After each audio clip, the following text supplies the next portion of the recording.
জয় যিশু সবাইকে। বন্ধুরা, আপনারা কি দুশ্চিন্তায় ভুগছেন? ভাবছেন কিভাবে উদ্ধার পাবেন? ভাবছেন কিভাবে প্রভুর কাছে প্রার্থনা করলে শান্তি আসবে? তাহলে এইভাবে রোজ প্রার্থনা করুন।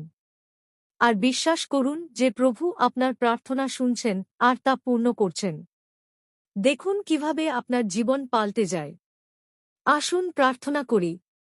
হে স্বর্গীয় পিতা, তোমার নাম পবিত্র বলে মান্য হোক। তোমার প্রশংসা ও গৌরব হোক।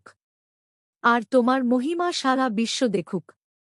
ধন্যবাদ প্রভু যিশু, আমাকে এখনো বাঁচিয়ে রাখার জন্য। প্রভু যিশু, তুমি আমার মনোভাব, আমার দৃষ্টিভঙ্গি, আমার মন ও আমার প্রতিক্রিয়া সব পরিবর্তন করো। আমাকে আরও ভালো করে দাও, যেন তোমার বাক্য নিখুঁতভাবে মেনে চলতে পারি। হে পিতা ঈশ্বর, যদি আমি ভুল জিনিসের পিছনে দৌড়াই, দয়া করে আমাকে পথ দেখাও। যেমনটা তুমি গীতসংহিতা 32 অধ্যায় 8 পদে বলেছ, আমি সদাপ্রভু তোমাকে জ্ঞান দেব, আর যে পথে যেতে হবে তা দেখিয়ে দেব। তোমাকে চোখে চোখে রেখে আমি নির্দেশ দেব।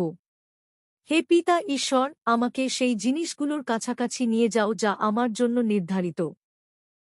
হে শান্তির রাজপুত্র, দয়া করে আমার দিনগুলোকে করো কার্যকর, আমার রাতগুলোকে করো শান্তিময়, আমার ঘরকে করো শান্তিপূর্ণ, আর আমার প্রচেষ্টাকে করো ফলপ্রসূ। এই প্রার্থনা আমি আমার নাসারতীয় যীশু খ্রিস্টের কাছে চাইলাম, আমেন। এইভাবে রোজ প্রার্থনা করুন, দেখুন কিভাবে আপনার জীবন বদলে দেবে আমাদের রাজাদের রাজা, প্রভুদের প্রভু যীশু খ্রিস্ট।